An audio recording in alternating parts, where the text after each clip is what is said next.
My heart beats fast as I steady my nerves and then carefully push the pin into my finger. The sharp point breaks the skin and I wince in pain, drawing the pin back as a droplet of blood buds on the tip, appearing purple beneath the wash of lice. It builds in size, quivers for a moment, and then slips, falling down to the floor below, where it splatters soundlessly. I take a breath. Did it work? I lift my gaze, biting my lip, and my heart races with excitement when I realize that it has. Directly ahead of me is the Arctic section of the aquarium. Once you reach the end of this corridor, you can choose to go left to see an indoor view of the penguins. You can go right to see an array of polar fish. And directly ahead is a wall of ice. Guests and visitors to the aquarium can put their hand on it to see how long they can stand the biting cold before they have to pull back. It's an endurance game, an interactive thing. But now, tonight, a gap has appeared in the ice, a narrow split directly through the white wall, and it calls to me. It worked. I can't believe it fucking worked. I pull the chewing gum from between my teeth and swish it between the nearest handrail. Then I suck the blood from my finger and stride towards the secret passage. The first time I saw the gap in the ice, I hadn't even realized it was irregular in any way.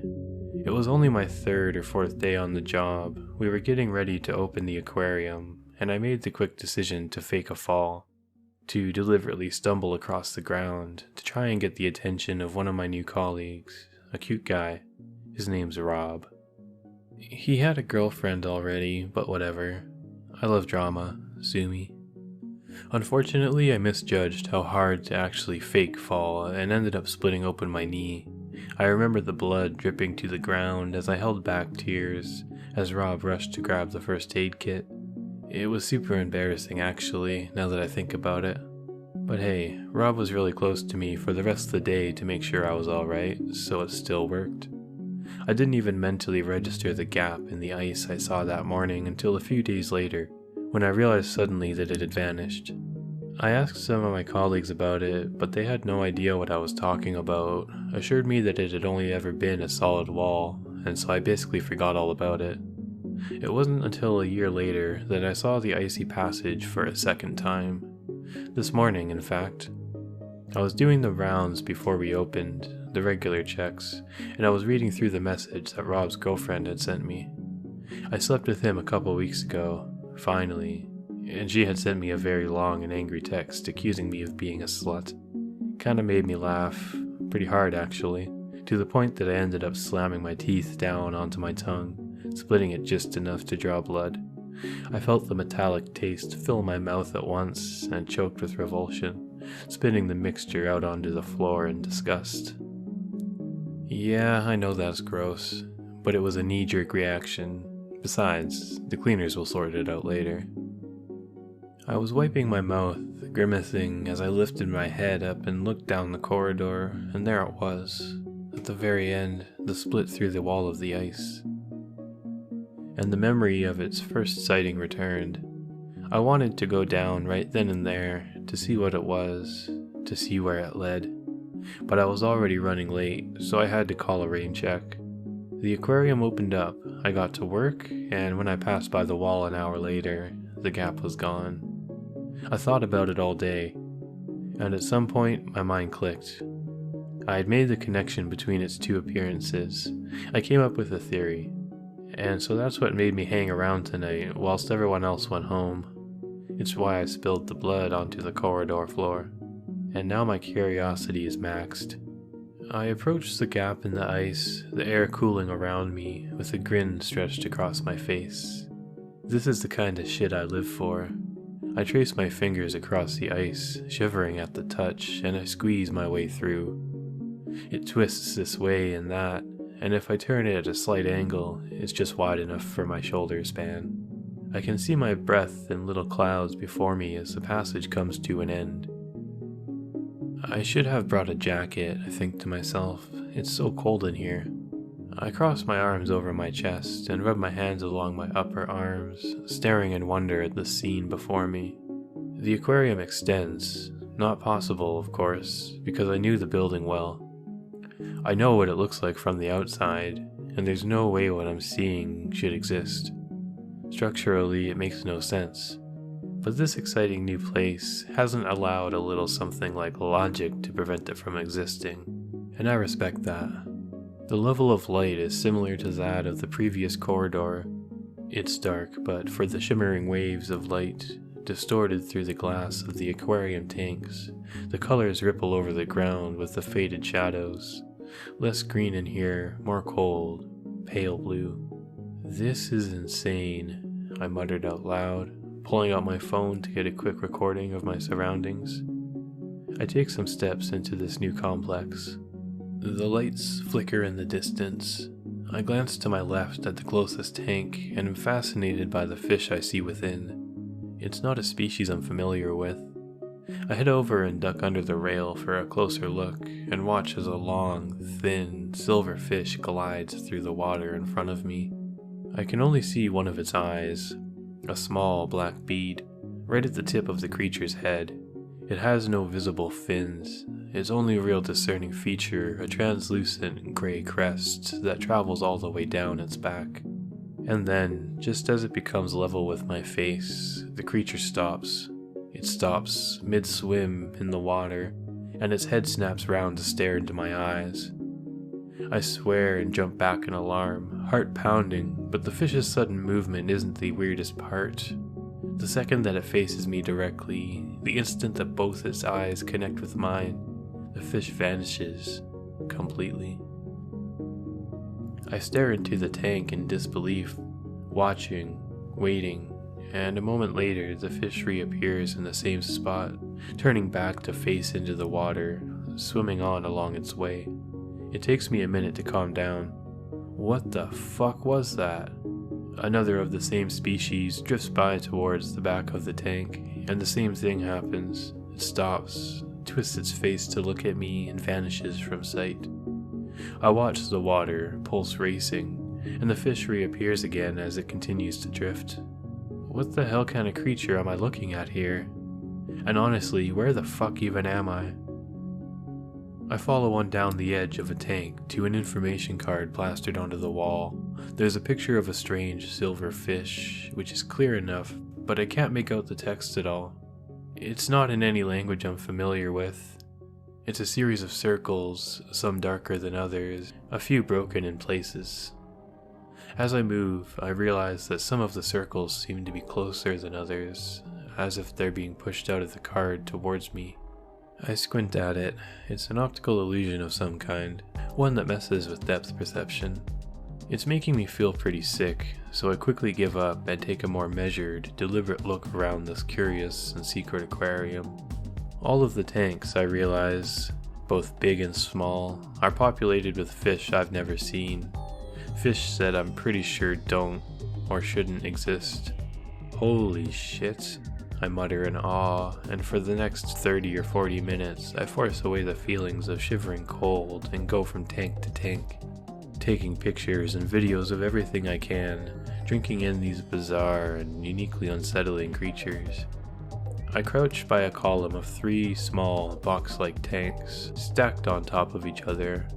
The water within is tinged orange. The lowermost contains a cluster of tiny jellyfish, perfectly round and covered in minuscule, clear little bristles.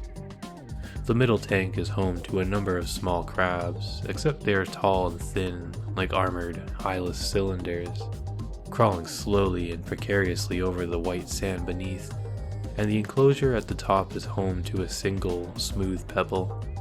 Gray, or at least I think it is. It's hard to tell on the orange water. A vein pulsates on its side, and it slowly throbs and swells like the bulging throat of a frog. The creatures unnerve me, but I can't bring myself to stop staring at them. They're fascinating in a disgusting, skin-crawling kind of way. I pass by more tanks, blue water, green water, and larger exhibits. My footsteps echo through the otherwise empty corridors as I make my way through. One is filled with what at first appears to be massive rocks, floating impossibly through the water. As I watch, A wet pink line appears at the front of these rocks. The line then extends about halfway along its form, and the rock splits to reveal a dark and reddish pink mouth aligned with disturbingly human-like teeth. Another tank is populated with a mass of striped, half-moon-shaped creatures, no bigger in size than my fist. No discernible features at all, at first, until one of the drifting and faceless fish bumps into another. It starts to shake, and the stripes vanish in favor of a brighter, bolder, and more aggressive red. A long and segmented appendage, not one dissimilar in appearance to an insect's leg, bursts from the creature's body and pushes through the water to pierce the skin of another. The loser quickly fades in color and melts like gel into the surrounding water. The scene makes me gag. A third tank is almost completely lightless, the water a deep, dark gray. I press my face against the glass and cut my hands around my eyes to improve my vision.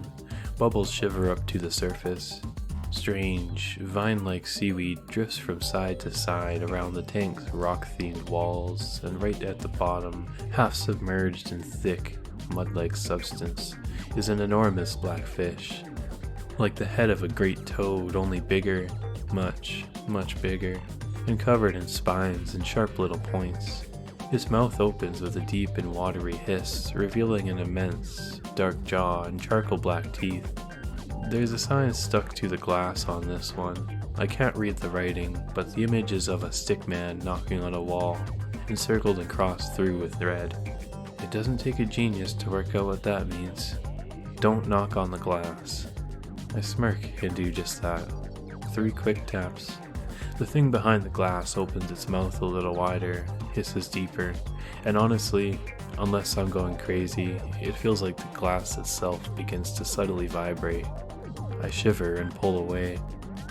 I head around a corner and decide to climb some metal mesh stairs. They spiral up and around a huge cylindrical tank, softly bubbling.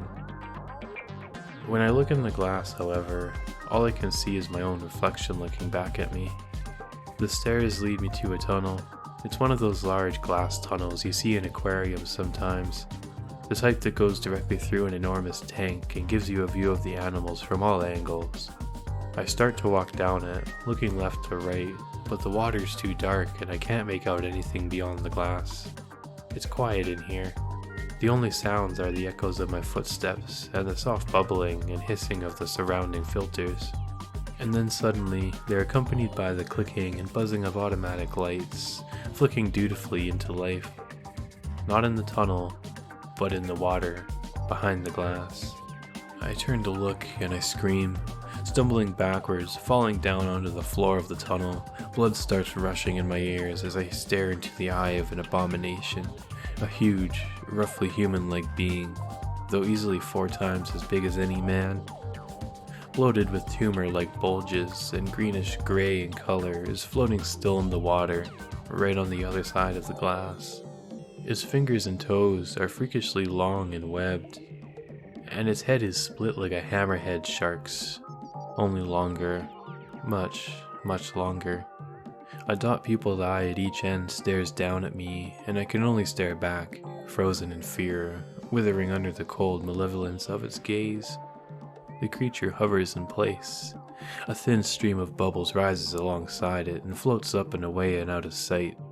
The tank gurgles, and I think to myself that maybe, just maybe, I've made a terrible, terrible mistake in coming here. Perhaps I should have been less reckless. As the creature's eyes bore into mine, I feel at once like an intruder. A trespasser in this thing's watery world. I do not belong here. I do not belong. And it's time for me to go. I stagger to my feet, jaw clenched, and break the creature's gaze to hasten back the way I came through the tunnel. To my horror, I realize that another just like it is hovering in the water in the tunnel directly above the entrance. It must have been watching me through the darkness when I came in. And there's something else too. Someone's coming. A group of people by the sounds of it. I can hear footsteps clambering up the metal stairs just around the corner from the tunnel's entrance. Panic starts to set in. My intuition is screaming at me to get away, to ensure that they do not find me. These strangers from another realm. So I turn and I run. I run through the tunnel and out onto the other side, stumbling past tanks and exhibits, looking for, I don't know, for something, anything, a way out, a place to hide. My eyes are drawn to a glowing green screen, shaped like an arrow. I can't read the shadowed circles across it, of course, but could it mean exit?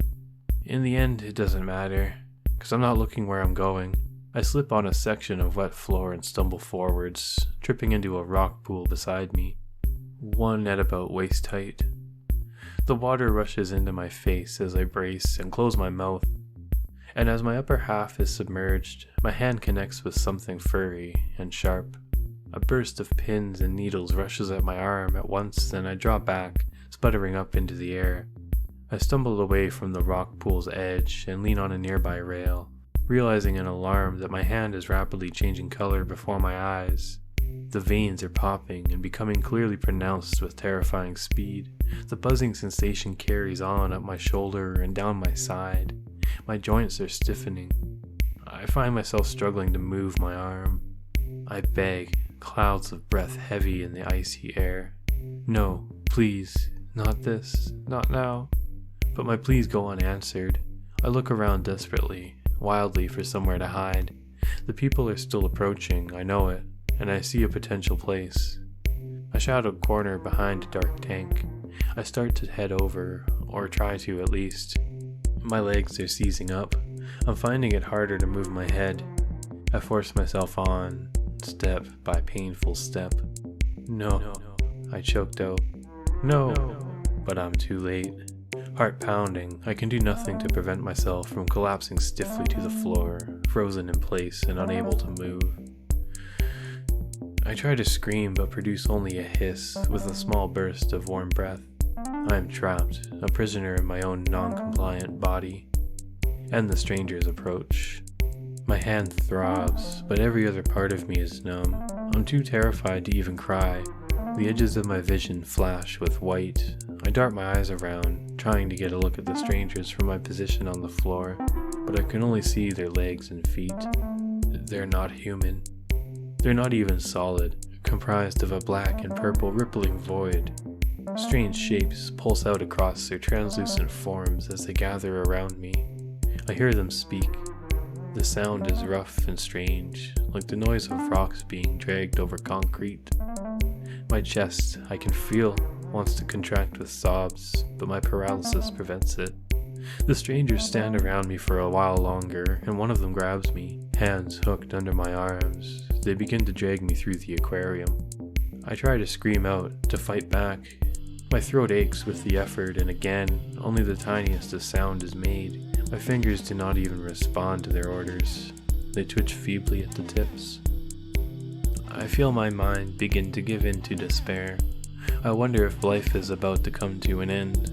I wonder if the people back home will even know what happened to me. I'm dragged down corridor after corridor, past tanks of paradoxical fish and twisted creatures beyond count, and eventually I find myself being strapped into a harness. I still can't get a good look at the strangers, even as I hear the whir and the grind of some strange machinery above me, even as I'm hoisted into the air, even as the floor falls away from me.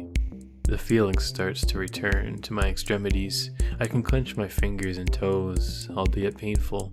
My neck is stiff, but I try to turn it, just a little. I am being lifted high up off the ground, suspended above the roof of an aquarium tank, and with a rumble, I watch in terror as the roof slides back. I watch as I am moved directly above an open tank of dark and hostile water. The unknown shimmers beneath, and I realize what they meant to do with me. Please, I whisper, helplessly twitching my elbows and knees, and the harness releases. My stomach lurches as I fall down towards the open tank, and the water rushes towards me. There's nothing I can do but wait for impact. I hit the surface with an icy smack. The cold, a terrible shock, and the pain a signal that my sense of feeling has bitterly returned. I stare wide-eyed through the grim water as I sink, forcing energy into my limbs with every ounce of willpower I possess, turning, clawing my way back to the surface. pushing my stiff legs through the water filled with any number of unknown and fearsome creatures. I think about the monstrosities I've seen. I force back the panic as my mind creates a plethora of possible nightmares around and below me in this dark. The light shimmers, but I'm nearly there. I'm nearly back at the surface. I reach out for it, forcing my legs to kick, just a little harder, a little faster. And the roof of the tank is slammed shut. My fist connects with hard plastic, still very much submerged. No, oh god, no, oh fuck. Bubbles ripple from the corner of my mouth as I whimper in distress. I smack the roof. I try to hit it as hard as I can, my fist moving slowly through the water, far too slowly to do anything. Air. I need air. I need to breathe. I don't know what to do. I swim to the glass and bang on it, and smack my head against it too. I can see the blurry forms of the strangers below on the floor, but aren't moving. They're just watching. I scream, sacrificing the last of my air in a desperate final bid for rescue. My lungs empty, and I feel something cold touch my shoulder. I swivel in panic and find myself face to face with the tank's other occupant. At first I think she's a human girl, like me, but her eyes are too large, her nose too small. Her hand is webbed and her skin is pale and translucent, and her waist is covered in silver scales that continue down over her tail, long and finned. She sees something in my eyes, my desperation perhaps, I can sense it. And before I know how to react, she's grabbed my hand. She drags me down through the deep with incredible strength towards the bottom of the tank. She reaches out and plucks a fungus-like coral from the sand and presses it quickly up against my neck. My lungs are on fire. They ache in searing pain. I struggle and squirm, but I cannot escape the mermaid's grip. Red and white spots begin to flash before my eyes. I need to breathe. I need to take a breath. Even if it fills my lungs with icy water, at least that'll be over. That'll be the end. I can lose consciousness and mentally drift away. The panic will be over. The fear will be gone. But even through the fear, I feel a change, an intense and sudden itch at the side of my neck. The mermaid pulls the coral away, still gripping tight to my wrist. And before I can stop myself, I give in. I have to. I submit to my need for oxygen, and I breathe. But not, I realize in amazement, through my mouth or nose. I breathe again, in and out. It's air. I can feel it. I can feel it in my lungs. I stare at the mermaid and she smiles at me. Then she reaches a hand up to the side of her own neck and I copy the gesture. Just to the side of my jaw, I feel a series of ridges. I feel gaps in my flesh.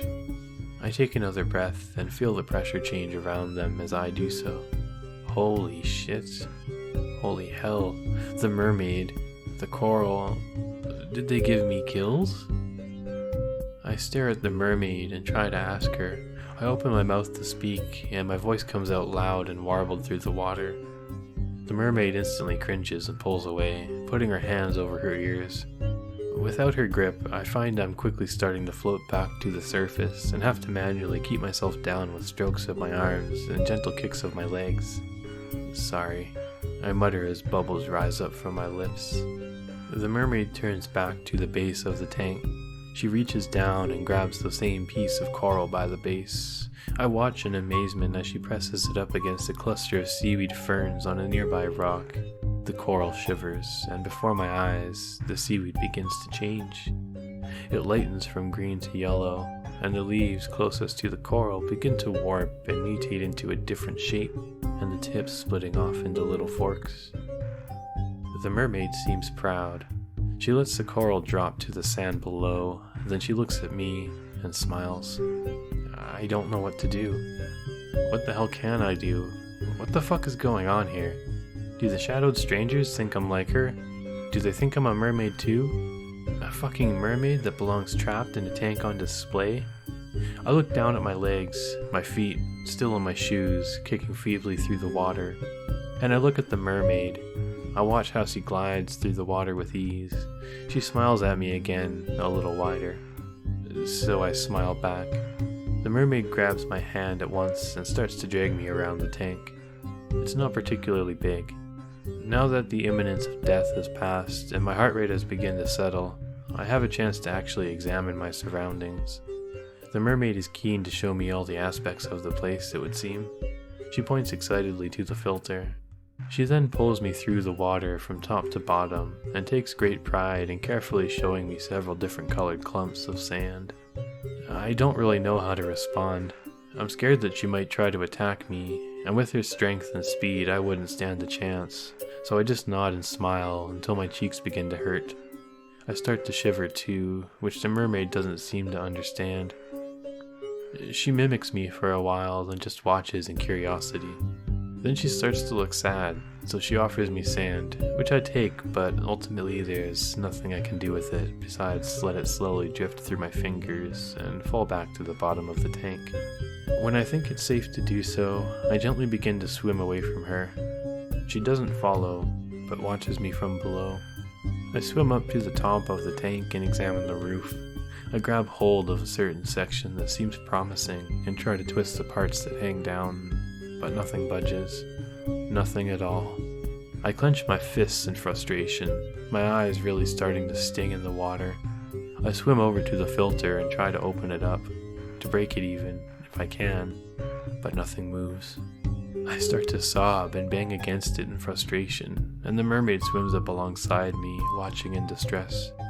She tries to pull me away, but I shrug her off, former fears temporarily forgotten as I shake the filter as hard as I can. I know the mermaid has the strength to pull me away if she really wanted to. I felt it earlier, but she doesn't.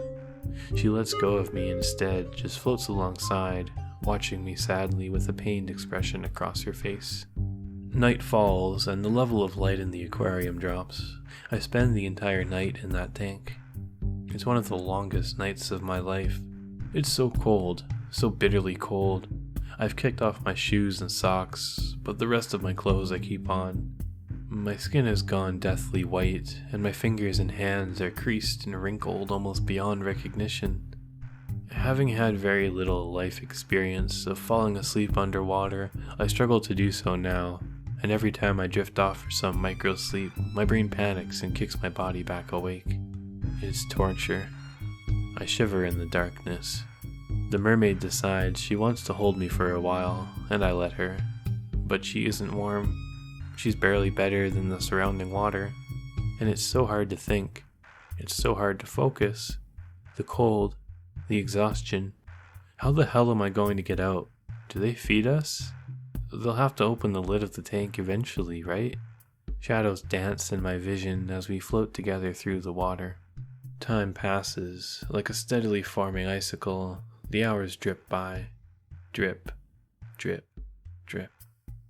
At some point the mermaid releases me. I don't know when. I'm vaguely aware by her swimming back and forth by the roof of the tank, her face fixed in concentration. It's so cold. So cold. The hours pass, and the aquarium stirs awake, and I'm aware of the mermaid floating right in front of me. She strokes my hair through the water with one of her hands as her eyes look sadly into mine. Beams of light break suddenly through the tank above us, the sound of sliding plastic, distorted but still quite clear, reverberating around us. And as quick as a flash, before I can even process what's happening, the mermaid is dropped down. She grabs a hold of me and around the waist and rockets towards the surface with a speed I can barely process. My ears pop as blood and water rush past my eardrums at full force. I stare up at the rectangle of light as it grows closer and closer, and am forced out of the gap at a considerable speed. The mermaid releases me from her grip and I fly through the air, slowing momentarily as I kick my legs and hang in space, readjusting to my surroundings, looking down at the void-like and featureless strangers below through the bleary and waterlogged eyes. Then I fall, crashing down onto the roof of the tank in a heap, body aching and shivering madly. But this is it, I realize. This is it. This is my chance for escape. Now. It has to be now. So I run. I blink the water from my eyes as best I can and run across the roof on shaking legs, jumping out onto the edge of a metal staircase and grunting and grabbing hold of the rail to shimmy myself through. I hear rapid footsteps. They're coming for me, but they won't get me this time. I run down the stairs, crashing into the sides heedlessly as I skid down onto the corridor and sprint away. Risking one last look behind me, I turn to the mermaid, watching me escape. Her hands pressed against the glass. She raises one in a wave, and I wave back. "Thank you," I whisper. I tear around corner after corner. The strangers begin appearing in greater frequency, but I pay them no mind. With a burst of relief, I see the familiar rock pool and veer to the right, steering well clear this time. Back I go through the tunnel, my gaze fixed firmly on the exit and nowhere else. Back through the tanks, back into the original corridor, and there it is, the wall of ice. Except it's closed. It's closed tight shut. "The blood, Savannah!" I scream to myself inside my head. "You need the blood." So without thinking, I bite down hard into the corner of my thumb. I pull my head to the side and tear off a deep strip of skin, the blood quickly forming and budding. "Please," I think to myself, "please work. Please, please work." The wall approaches. I flick the blood to the ground and close my eyes in a desperate plea for success, and at the last second, I raise my head. It worked. I stumble gracelessly, but overflowing with relief, into the icy passage, staggering through the twists and turns as my legs threaten to give way. It's not until I'm safely back on the other side, however, that I allow them to do so. I collapse to the ground in a shivering, shuddering heap, and after a quick glance behind me to ensure that the passage had vanished, I allowed myself to finally break down into tears. A week has passed since that night. I had been gone for a whole day during my time beyond the wall. My parents were so relieved to see me, at first, and then they were angry. Very angry indeed. They made me promise to never disappear without letting them know where I was going ever again. And I apologized as earnestly as I could. I didn't even know what to tell them. I didn't tell them the truth, if you're wondering. It just felt wrong, somehow. Like to do so would be putting them in danger. I haven't told anybody the truth. Maybe I should, but I just can't. I can't risk it. It feels wrong in a way I truly don't understand. Rob and his girlfriend broke up, by the way. I sent her an apology, but I don't know if she even read it. I've considered telling Rob about the secret aquarium, but I don't know how he'd take it. I don't want to risk him getting lost like I nearly did. It's probably best if I give him some space for now anyway. But this isn't sustainable. I'm gonna have to do something. I can't keep wearing this scarf forever. I've already gotten enough strange looks and comments, but they cover the gills, you see. I still have the gills. And I can't get the mermaid out of my head. She's still there, trapped in that cage all alone. I need to help her. I have to try, but I don't know how. I take the gum from my mouth and pack it tightly into its wrapper, thinking over my options as I stroll to the trash can and throw it away. I shoot a glance down the corridor to the far end, to the wall of ice. One day, I realize, I'm going to have to go back.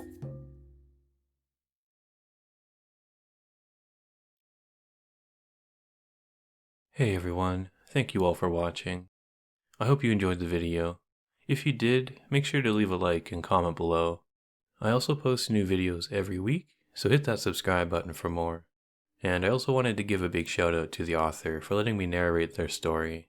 Links to the original post will be in the description below.